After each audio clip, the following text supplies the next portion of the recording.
I'm Christy and welcome back to my channel, or welcome if you've never been here before. In today's video, I'm going to be doing a rundown for the Lark Cove series by Devney Perry. So if you haven't figured out around here yet, I enjoy binging series. I love binging authors. I thought these little series reviews are a fun way for myself to kind of look back on all my thoughts and feelings and ratings for the books, and kind of a fun way to encapsulate just my memories of reading a certain series. And I think it's a fun way to share with others, so you can kind of get an idea if a series is for you. I had a few friends actually reach out to me and say that they enjoy these series reviews, so that it either, puts that series further up on their TBR to get to soon, or they take it off because they're like, you know what, that series is actually not going to be for me. Regardless of why you're here, if you end up reading the series or not, I hope you enjoy these. So without further ado, we will jump into me reviewing all the books in the series. First book in that series is Tattered. I actually read this one like 3 years ago originally, but I decided if I was going to jump back into the series, I might as well reread it. Like, my library had all of the audios available, so I jumped into that one. So originally I gave this one 4 stars back when I read it like 3 years ago, but this time I actually ended up loving it even more than I did back then, and I gave it 5 stars. And this one has a secret baby trope, which actually worked really well for me. So it starts out with the hero and heroine.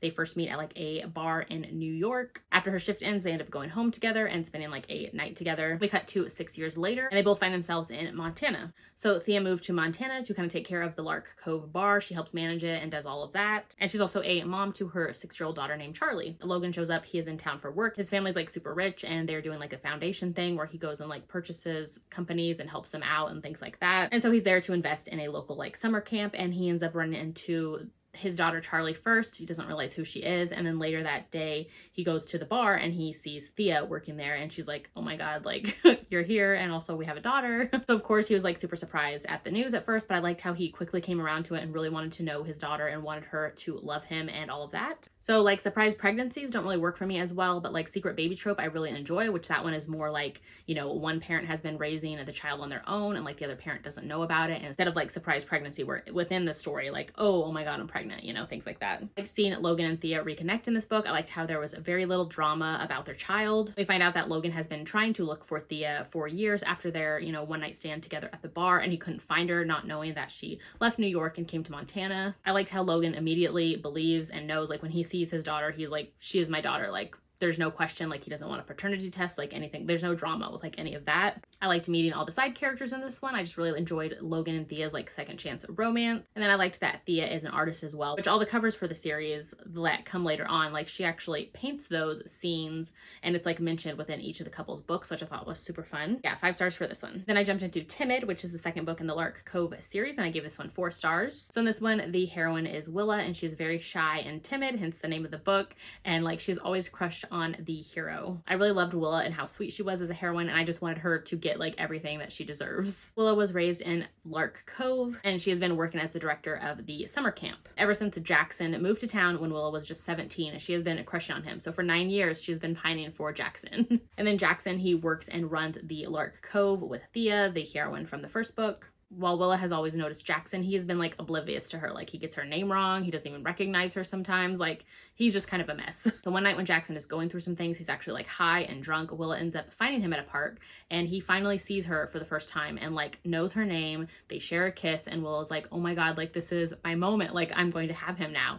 And then she goes to see him the next day at the bar, and he remembers like nothing. I really loved Willa in this one. She definitely made the book for me. I loved her closeness relationship with her parents. I think Devney Perry does really great parent relationships. Like when she does good parents, like they're done really well. Jackson is definitely the one with more of a complex past. He was definitely a playboy, and then before that he had a lot of family issues as well. Like he was raised in and out of foster care and different orphanages in New York. I really just enjoyed how much family was a big focus of this book, like whether it's the family that you were born into, like with Willa and how much she loved her family, or with Jackson, like the family that he created around him. And then I really loved seeing sweet Willa like finally come into her own and get some confidence in the relationship, because like when Jackson starts trying to pull away, she's like, no, like I'm standing my ground, like I want you, you want me, like don't even give me this crap. Loved how she confronts him and fights for him and their relationship. So yeah, I gave this one 4 stars. Next up is Tragic, which is the 3rd book in the Lark Cove series. This is why I was reading this series, because I know this one is a fan favorite and I really wanted to get to it, but I love reading a series in order, especially with Devney Perry's. Like all of her series exist in the same universe, same world, so you have tons of like crossover moments between different books, different series like connecting, and so I definitely wanted to read this one in order. This book is very emotional, and I loved the relationship and the connection between Kane and Piper. Hero Kane, he suffers an unthinkable tragedy at the beginning of the book in the prologue. I had already read the Clifton Forge series before this, and so I actually knew the tragedy that was going to happen to him because he is the brother of the hero Isaiah from Riven Knight in that series. And in that, we find out what Isaiah is going through and the tragedy that fell upon him and Cain. But it didn't make it hurt any less to hear it again from Cain's side. So Cain moved to Lark Cove to kind of escape and get away from his past. And he just kind of is like that man in his own cabin, like doing his own thing and kind of very reclusive. And so he just enjoys the quiet. He focuses on himself and like his furniture making until one day he gets a new neighbor and is like this very loud, wild woman named Piper. So Piper is recently divorced and she moves from New York to Montana. She actually works for Logan, the hero of the first book in the series. And so the first time that Piper sees Cain, he's actually in this exact pose. And like I was mentioning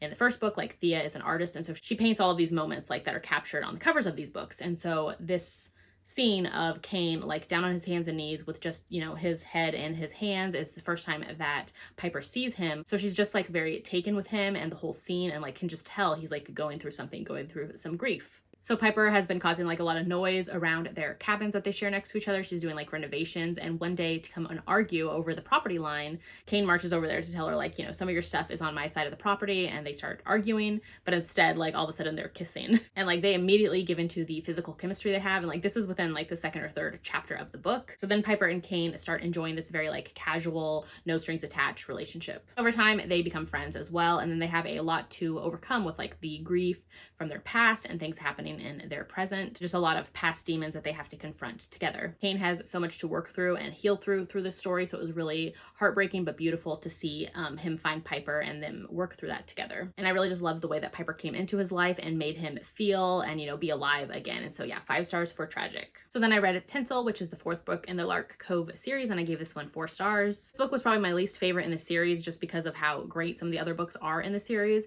but this one is the one that actually had me really emotional as well when I was reading it. And so in this one, the heroine is Sophia, and she's actually the sister of Logan, the hero of the first book. So she lives in New York, and she's the youngest of their 3 siblings, and she's always kind of felt like that she doesn't fit in. She didn't live up to the accomplishments that her brother and sister did. She didn't really want to go into the family business. So she always just felt like kind of on the outside, and that her parents never really gave her attention for the things that she was doing rather than, you know, spending time with her brother and sister. 2 older siblings, they went into the family business, and then Sophia has never really found her way. Like she's just kind of, you know, floating through life. She's been through 2 divorces and she just feels kind of like a mess. So she ends up doing this interview with a magazine thinking it's going to be like, you know, so great for her and her family. And then it comes out and it's like very embarrassing and scathing for her and just like, you know, ripping her to pieces, and kind of the way she's lived her life and just being very like frivolous. And, you know, they just refer to her as like tinsel, like she's just pretty to look at. So she ends up escaping and she wants to leave New York. And so she goes to Montana where her brother Logan lives. So she arrives in Lark Cove to stay with Logan and his family. And then right away, Thea, her sister-in-law, tells her like, hey, we're about to jet off to Paris for like New Year's Eve, but we need you to help with the bar. Like, can you go work there while we're gone? Thea has a conversation with Logan later and she's like, you know, Sophia really needs this like dose of reality, and like working and like, you know, finding her purpose maybe will help her out. And like, this is the best way to help her right now. Logan and Thea and their family leaves, they go to Paris, and then Sophia ends up having to work with Dakota.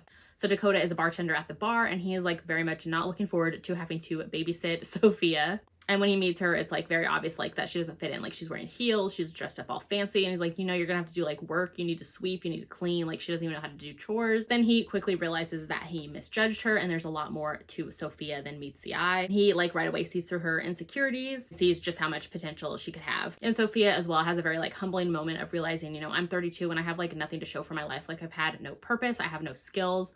Like what am I even doing with my life? So Dakota and Sophia end up becoming friends really quickly while they're working together. He also has to like drive her to and from the bar for work because she was from New York. She doesn't know how to drive. So they spend a lot of time together and quickly become friends. They both have a lot of complicated relationships with their families. Both have gone against what their family's like normal is. Like for her, like her family business and being all like successful philanthropists and business people. And then for him, Dakota was actually raised on a reservation, and he left behind like what his family believes, like you're leaving behind your heritage, like you should be here on the reservation still, like marrying a woman who lives here with us, not like going outside and like working at this bar and like what are you doing with your life? So Dakota is very much trying to prove to his family that he can make it on his own and he could be successful like doing his own thing, which was really fun to see Dakota's character, because when he's not working at the bar, he's actually like a landlord. He owns multiple properties around town. He goes and helps out like the people who live in his places. passes. Really enjoyed seeing Sophia's growth in this book. Her time at Lark Cove definitely opens her eyes and realizes, you know, everything that she's taken for granted in life and was never really grateful.